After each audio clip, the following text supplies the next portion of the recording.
Every day, 733 million people go hungry. That's 1 in 11 people worldwide, and that should just never be the case. So I want to show you how it's possible that we're providing one meal for every 20 views on our main channel video, and some of the things that didn't make the final cut. Starting off in Kenya, where we've been before to help with unlimited access to clean water. But this time, we're tackling another problem: food. Studies have shown that by providing a meal to these kids at school, attendance rates can increase by up to 50%, and scores can go up by up to 20%. Now, because of this, later in this video, I had to find out what is the real reason behind world hunger. And what I found out honestly shocked me. It's like the world's dumbest problem.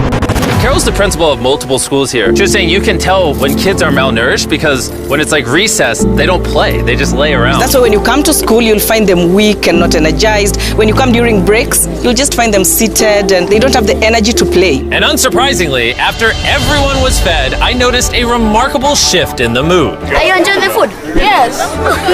Kids were laughing, running around, playing with each other. They're chasing it. I don't think any of them have ever seen a drone before. I think I actually created a cult. All right, day number, 3 in Kenya? This is a lower income part. Schools are in worse quality than the ones we were in yesterday. These kids don't get meals here at school, so this is gonna change a lot of these kids' lives. Most of them are getting less than 1,000 calories a day. After this, they will have a consistent source of food at school. They'll learn more, they'll grow more, they'll get sick less. Overall, just be happier, which I think we all agree is what we want for kids. Go ahead. All right, we're at another school, this time with over 500 students. Show all the students. I did. This one has over 500 students. Show them all.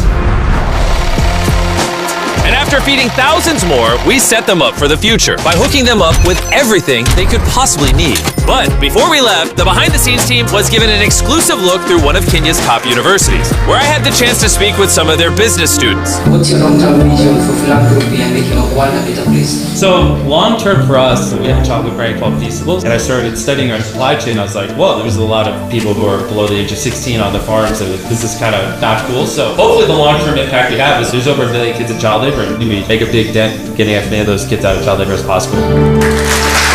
And that's why our next stop is especially important to me. Now we're in Ghana. This is where we source a lot of our cocoa for Feastables. So the school meal programs and stuff we're doing here is a lot more special to me. For me? Thank you. It's honestly amazing that these communities put together ceremonies just like this one as a thank you for providing something they should already have access to, like food. I would like to welcome Jimmy, also known as Mr. Beast. Thank you. Thank you. Like I said, I'm super excited to get this meal program going and some other community development, and excited to meet all of you and work with you. Thank you for having me, and thank you for all the kind words. I appreciate you. So this is our native kente, and we want to wrap you with the kente to show our appreciation. So you are now the sub-chief of this town. Thank you. Are you happy with how that went? Yeah, you're happy. Yeah, I think it went well. Thank you. Celebrations aside, one major thing I wanted to do in Ghana was check out some of the cacao farms. Adult farmers typically earn significantly less than a living wage, and their children are often put to work so that families can survive. We've been working hard at Feastables to pay all the adult farmers a living income reference price so that we can reduce child labor. And I got to see the cacao farms in person and shoot a video to promote this entire mission. You see, Big Chocolate pays their farmers so little that they make less than $1 a day on average. First, we pay 100% of our cacao farmers a living income reference price. Second, 100% of our cocoa is fair trade certified, which is the gold standard of ethical certification. Appreciate you. Appreciate you guys. I'll see you guys tomorrow. There you go. Thank you. Everyone who watches the main channel video might not fully understand the impact, but this is going to keep a lot of kids at school. It's going to lower the dropout rate. It's going to get people off cacao farms, which is what I'm trying to do at Feastables. We just kicked off the school meal program here. Crazy enough, they had 10 kids enrolled because rumors went around that I was starting a meal program. And then since we started a couple of days ago, 11 more have enrolled. So 21 just because of the free meals, which is great because it's 21 extra kids, most of which probably would have been working on cacao farms. They said like 97% of kids here came from cacao farms. And now they're getting well fed and getting an education. Over the past few years, we've done everything we can to give back, like building 100 wells in Africa, 100 houses across the world, and helping 2,000 people walk again. And after 73 philanthropy videos, with the help of you guys, we've spent over $90 million towards these projects. And while that might seem like a lot, there's still a lot more work to be done.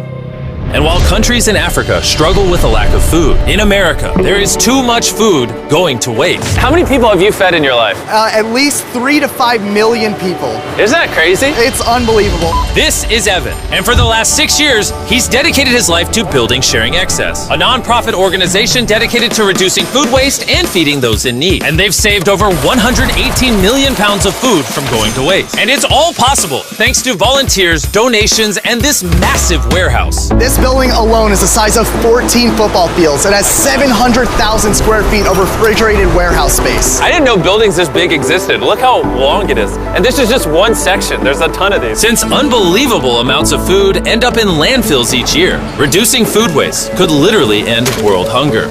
And after talking with Evan, I really started to understand why. Over the last 3 years, we've done 24 million pounds of produce just from this one building. And before 3 years ago, they were just throwing it away? Yeah, it was about 10 million pounds every year that they were throwing away. And they would spend $1 million to throw that food away. It's like the world's dumbest problem. But we have an organization that's set up to cook the food into meals. Obviously, it's genius that you're doing it, but why didn't no one do this earlier? Everyday consumers like us have no visibility to it. It's basically these guys in their trucks and they're like throwing away truckloads and truckloads just because it's convenient for them. We're there as consistently as a trash truck would be there. We kind of beat the trash trucks. Pallet of food that they would throw away would cost them $100. We've saved them at least $1.5 million in waste costs here. In America alone, nearly 133 billion pounds of food goes to waste every year. That's the equivalent of almost 200 Empire State Buildings each year. And people like Evan are finding smart, scalable ways to reduce this number. What do you have planned for us today? So today we'll be going through a day in the life of Sharing Excess. We'll be saving some food, we'll be sorting through it, we're gonna cook the food that we rescue into meals, and then we're gonna give it out to people. It's gonna be a great day. Every day, Evan gives you excess food that would have been thrown away. You customize a recipe around it, and then make it at scale and give it to people in need.